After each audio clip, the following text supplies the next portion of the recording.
Frederick Douglass had a very privileged position within the anti-slavery movement, and this, of course, was owing to his tremendous talents, his intellectual talents, his artistic talents.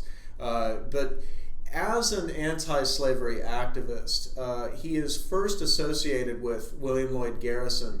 And what I actually find most interesting about this is that he begins very close to William Lloyd Garrison's views. And as a constitutional scholar myself, what I find interesting about this is that he begins with William Lloyd Garrison's views on the Constitution, calling it a covenant with death, denouncing it at multiple anti-slavery meetings, including in his own newspapers.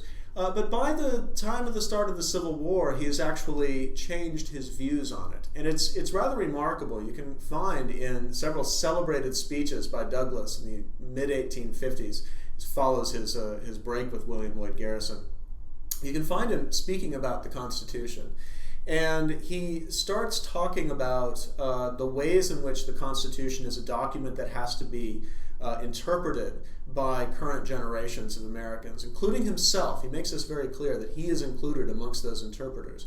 And he argues that slavery cannot be countenanced by the Constitution, and if in fact enough people believe this, that they can make it into reality.